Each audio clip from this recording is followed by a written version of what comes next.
Boa noite. Planejamento financeiro. Como você organiza suas finanças? O começo do ano pode ser um ótimo momento para equilibrar as despesas, anotar, poupar, economizar. Mas por onde e quando começar? Especialistas no estúdio dão dicas de economia e mais, como a população se planeja e evita os gastos excessivos. Essas informações você acompanha agora no Jornal da UFO.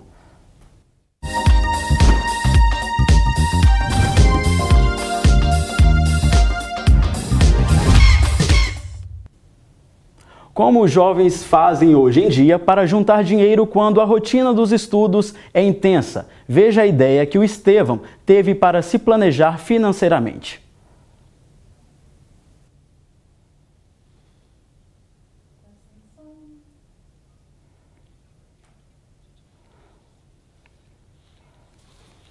Bom, tivemos um pequeno problema técnico, mas o tema de hoje do Jornal da UFO é planejamento financeiro e eu recebo aqui na nossa bancada o economista Benito Salomão. Boa noite, Benito. Obrigado pela participação. Boa noite, sempre um prazer retornar a essa bancada. E também a Thalita Campagnolo, que é assessora de investimentos. Muito obrigado pela participação, Muito Thalita. obrigada. Bom, para a gente começar o nosso bate-papo sobre planejamento financeiro, eu queria começar com você, Thalita.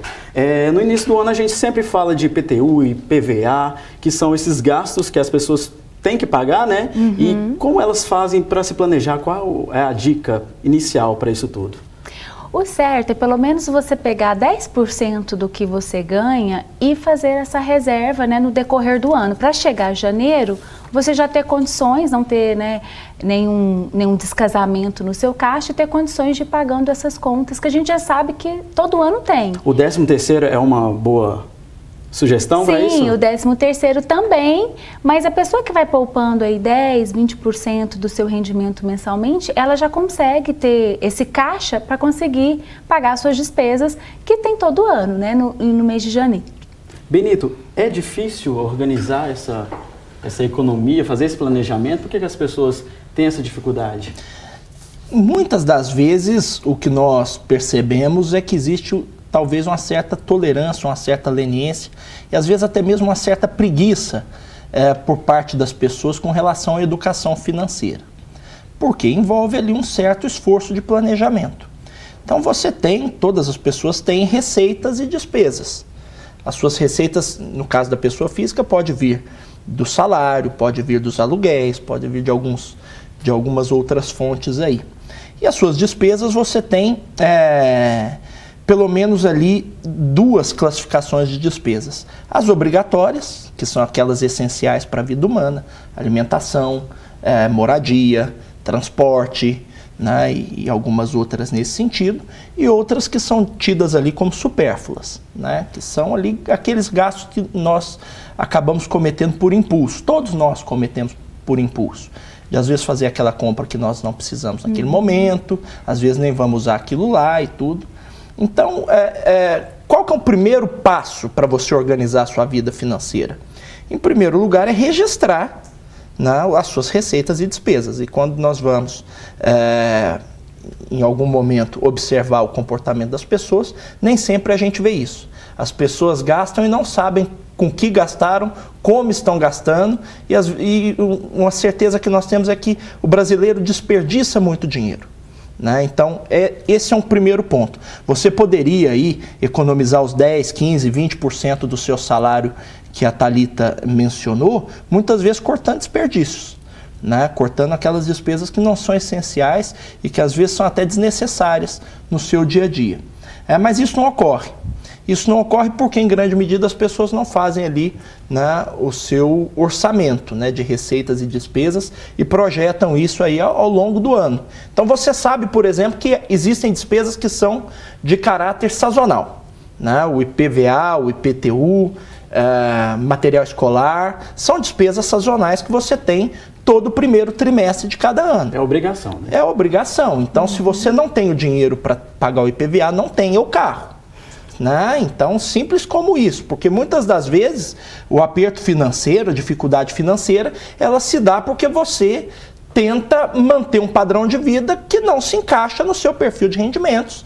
E aí, evidentemente, vai dar estrangulamento de caixa, você vai pagar um juro excessivo e nós vamos chegar aí numa situação igual nós temos hoje de 61 milhões de pessoas com nome no SPC. Né? Não faz o menor sentido isso. Portanto, tudo começa com planejamento financeiro. Você precisa saber a sua receita, né? O que é receita corrente, aquilo que você tem todos os meses, e o que é receita, digamos, não corrente, né? Ou não recorrente, que são aquelas que vêm esporadicamente. Às vezes um lucro, uma herança, alguma coisa que possa acontecer aí ao longo do período. E com base nisso você vai planejar os seus gastos ao longo do ano, sabendo que existem despesas sazonais, que em algum período do ano você precisa gastar mais com aquelas despesas características daquele período e se planejar para isso, né? Mas para isso é necessário que você tenha o controle do seu orçamento. Thalita, o Benito comentou sobre desperdício. O que é considerável desperdício para uma pessoa que está ali tentando economizar, mas ainda tem muita coisa para ajeitar na economia? Bom, ela tem que fazer uma análise mesmo, o que ela gasta, como o Benito falou muito bem, você colocar no papel, você olhar onde estão os seus gastos, tipo, você pega a sua receita mensal, né, seja ela do salário, seja ela do aluguel, a sua fonte de renda, e você olhar os percentuais, aonde que eu estou gastando e o que eu poderia deixar de gastar. Um ponto bastante interessante, eu falo, é para a gente não fazer o famoso shopping terapia.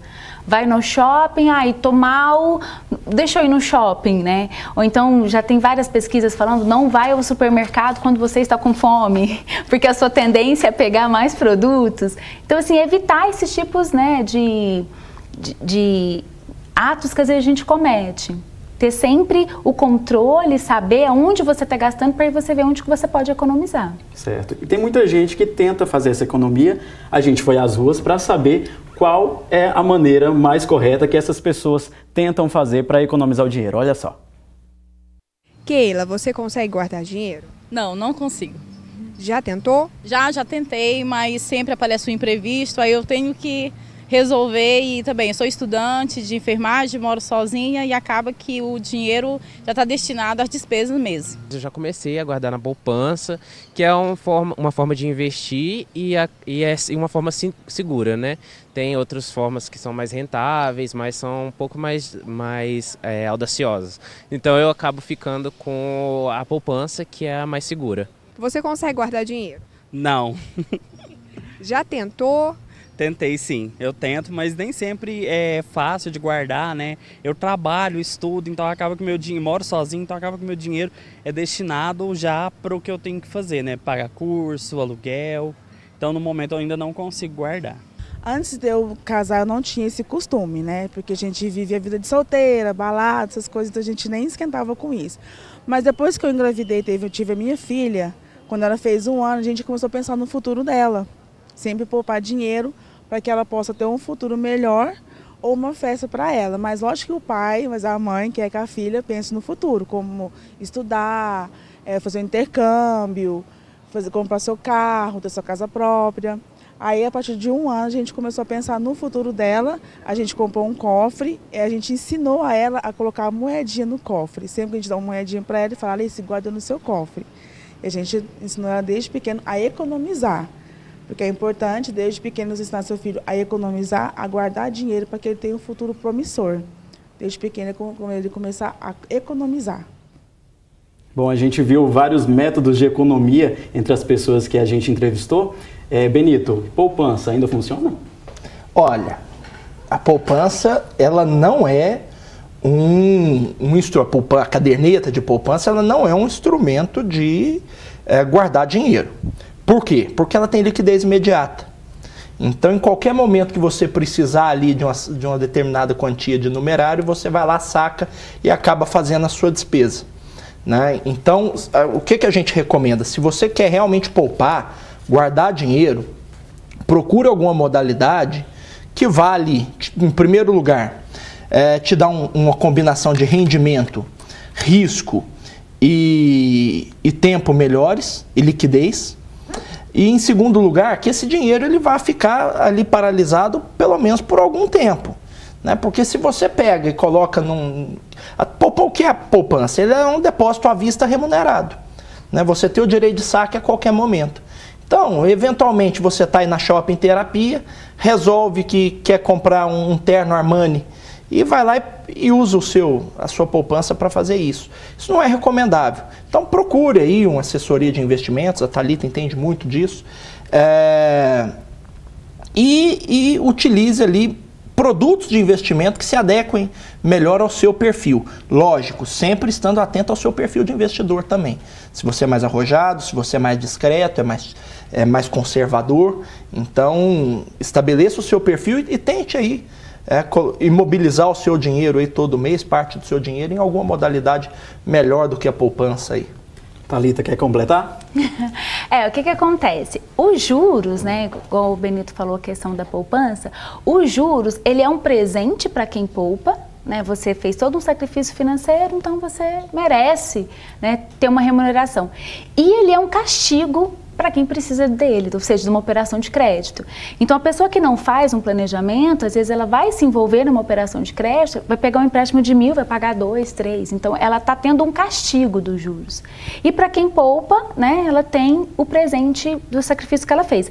Só que mais interessante do que poupar, né, não deixar na poupança, é você se tornar um investidor. Então, a pessoa que poupa, ela simplesmente vai lá, poupa, está com recurso que seja na caderneta de poupança, não sabe quanto que está rendendo, né? Não tem nem noção, às vezes, o produto que é. Isso pode ser um risco também. Exatamente. E ela tem que sair dessa área de poupar e começar a investir. Então, o que é investir? Você está atento ao melhor produto para você, entender de cenários, estudar os investimentos, quais são os produtos disponíveis. E nós temos produtos disponíveis para qualquer investidor, né? A partir de R$ 33 aí tem o tesouro, o famoso tesouro direto, então tem como está investindo nesses produtos. E hoje a poupança, se você pegar a remuneração dela 0,37% ao mês, né, ao ano 4,9%, a inflação comendo né, parte dos seus rendimentos, então o seu ganho real não está nada. Daqui a pouquinho eu quero que você fale mais sobre isso,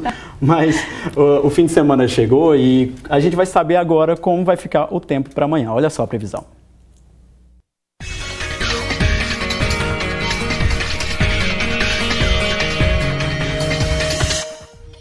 O primeiro fim de semana do ano vai ser quente em Uberlândia.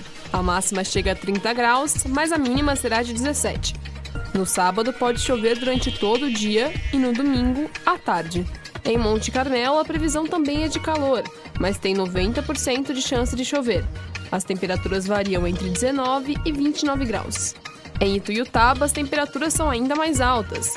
Máxima de 32, mínima de 21 e previsão de chuva para sábado e domingo. E quem está em Patos de Minas também vai precisar de guarda-chuva. Tempo nublado e pancadas de chuva durante todo o fim de semana. As temperaturas variam entre 20 e 31 graus. Em alguns momentos tem como aproveitar as águas quentes de Araxá, mas também deve chover. Máxima de 29 e mínima de 18 graus. Bom, e no próximo bloco você vai conhecer a história do Estevão, que é um estudante que se planejou financeiramente e também tem agenda cultural. É no próximo bloco, voltamos já.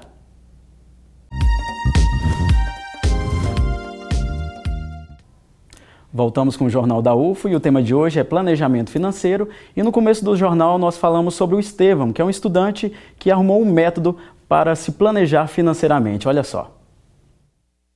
Estudante universitário geralmente não tem dinheiro sobrando. Muitos ainda não estão empregados, entram na universidade justamente para investir na carreira, mas o retorno não é imediato. Será que dá para juntar dinheiro mesmo quando ainda não se tem emprego fixo? O Estevão descobriu que sim. Não só juntou, como também investiu no fundo de investimento de depósito interbancário do banco dele.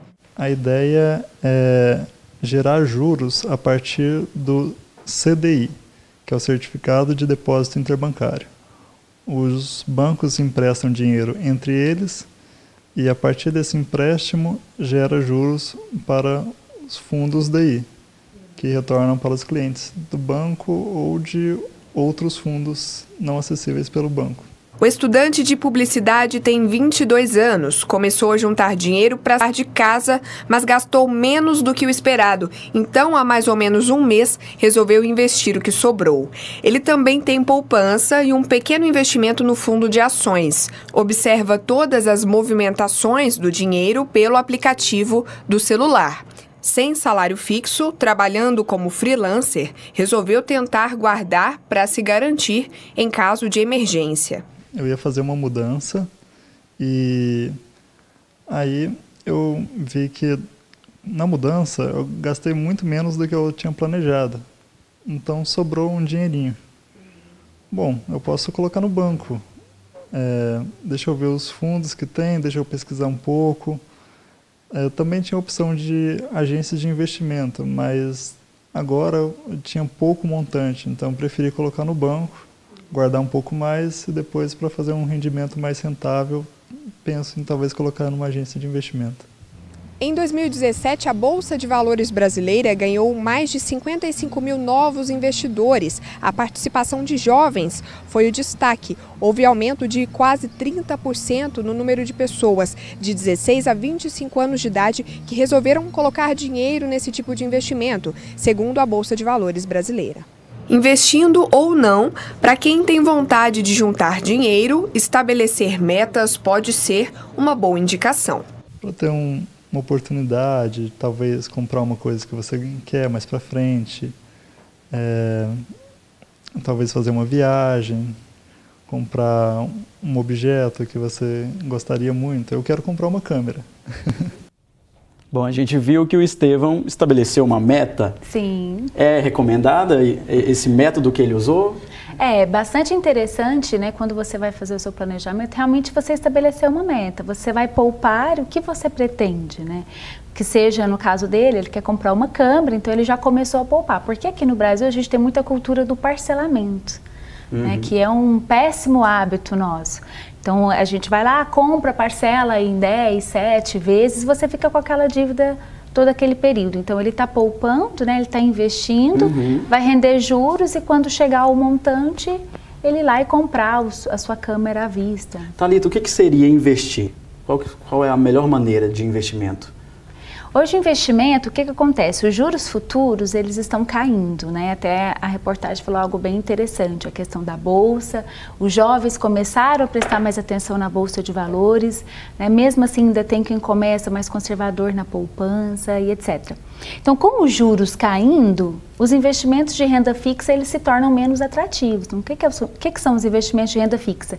Aquele que você já tem noção de quanto que você vai receber no momento da contratação.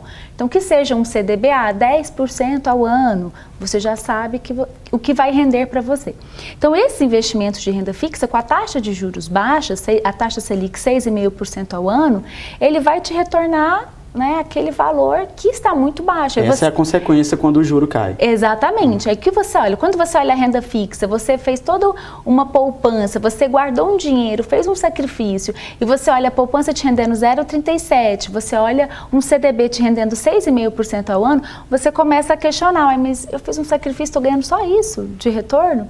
Então, o que está acontecendo agora? Qual que é a tendência? Os investidores, as pessoas que já conhecem um pouco do mercado, pegar parte desse investimento e partir para o mercado de ações. Porque a gente teve aí na terça-feira, o segundo dia útil do ano, a ação da Petrobras em um dia subiu 6,08%. Então você pega, é um rendimento de um ano inteiro, mais de um ano inteiro da poupança. Então esse mercado de renda variável, o que está acontecendo? A taxa de juros baixa, o investidor tende a pegar 10%, 20% do que ele está guardado, né, aplicado, e partir para o mercado de bolsa de valores. Por isso que a bolsa hoje está se tornando um investimento mais atrativo, pessoas querendo arriscar um pouco mais para ter um rendimento melhor. Certo. E Benito, para quem não tem coragem de investir na bolsa, tem outra opção? Não. Vamos lá. Primeira coisa. Estabelecer o seu perfil de investidor. Certo. Se você quer ser um investidor, existem perfis de investidor no qual você precisa se encontrar, né? Porque senão você vai lá, junta um dinheiro danado, entra numa aplicação de alto risco e você é uma pessoa conservadora. Perde dinheiro, você não poupa nunca mais.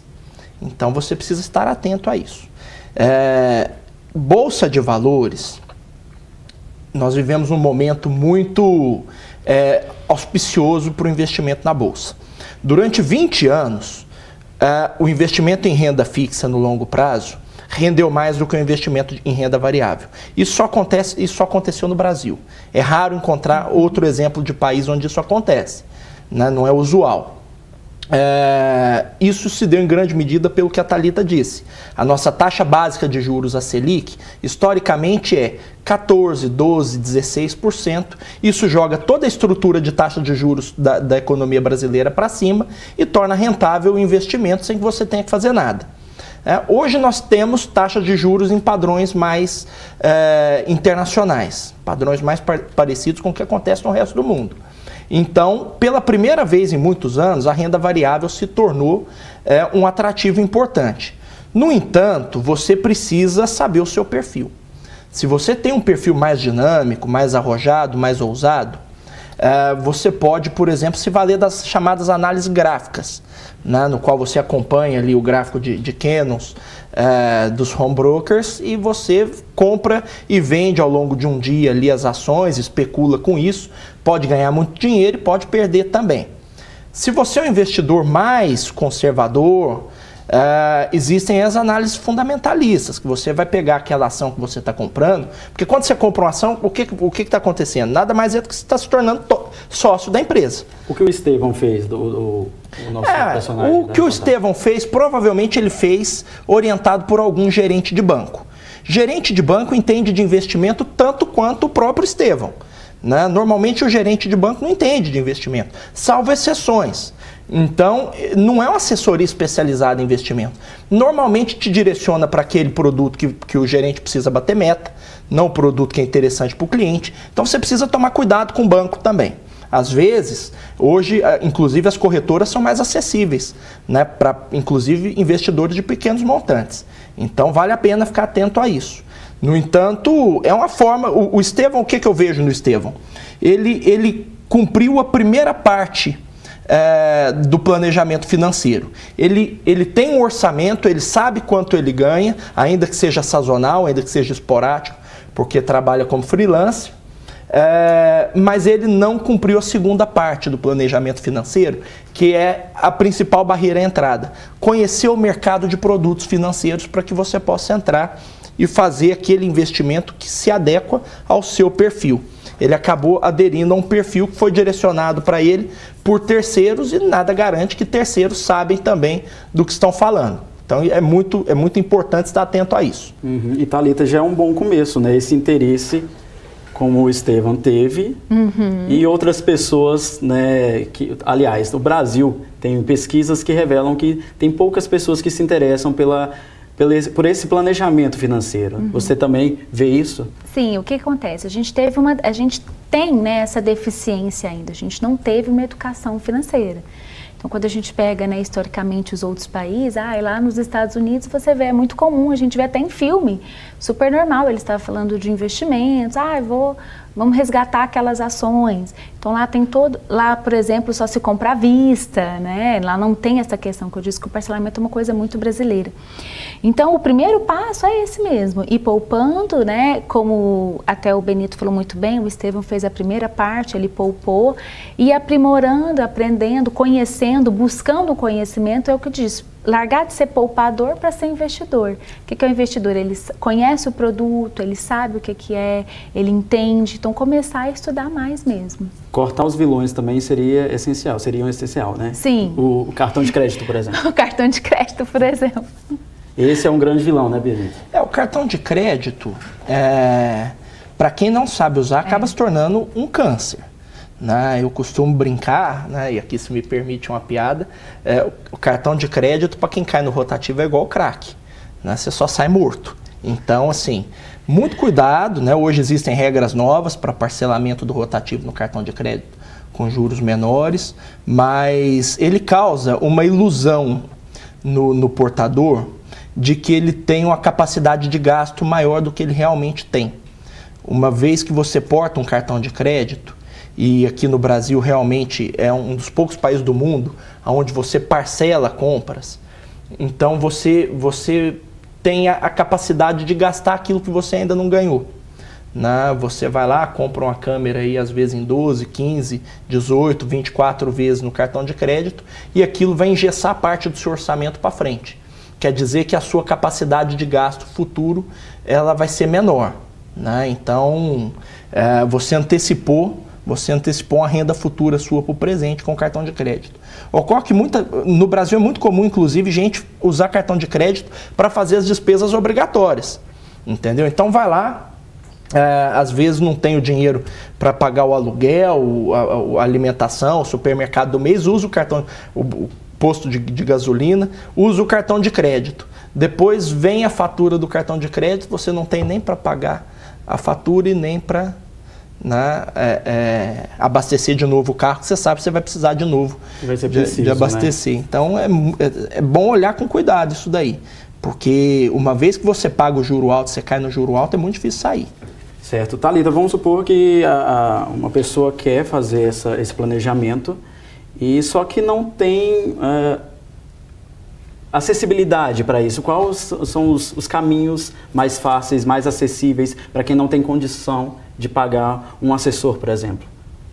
Hoje a gente tem muita questão da internet, né? Claro, a gente também precisa ficar atento, muita coisa que se fala na internet não é daquela forma, mas a gente tem os sites, o próprio site da CVM, ela disponibiliza um planejamento, planilhas gratuitas. O que seria a CVM? A CVM é a Comissão de Valores Imobiliários, ela que regula esse mercado voltado para o mercado de ações. Eles também têm um projeto de educação financeira nas escolas públicas, né? Então é um órgão regulador. Então ela tem essas planilhas, começar mesmo assistindo vídeos, baixando uma planilha no Excel, ou então no modo antigo, na caderneta, anotando o que você ganha, o que você gasta, né? Cada um com a sua necessidade. Comprou, vai ali, anota para ter aquele controle, né? Exatamente, isso mesmo. Tá certo. Bom, hoje é sexta-feira e tem a agenda cultural aqui no Jornal da UFO e a Giovana tem as dicas do fim de semana.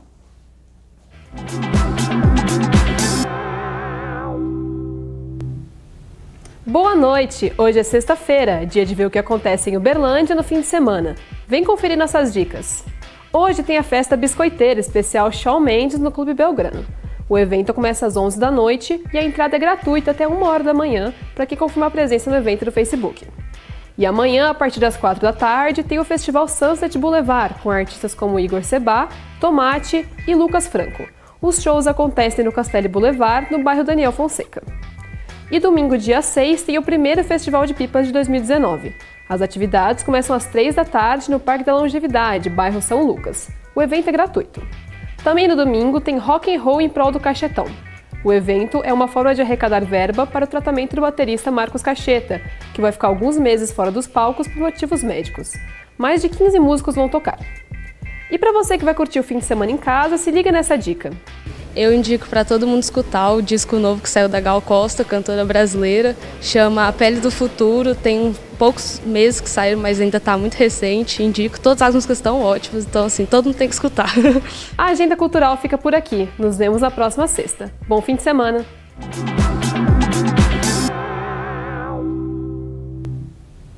Bom, infelizmente o Jornal da UFO chega ao fim, mas antes eu quero agradecer a presença do Benito Salomão. Muito obrigado pela participação, Benito. Obrigado, sempre um prazer retornar aqui.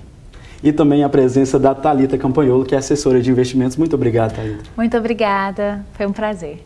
Eu que agradeço. Bom, o Jornal da UFO fica por aqui. Obrigado pela audiência, tenha um bom fim de semana e uma ótima noite.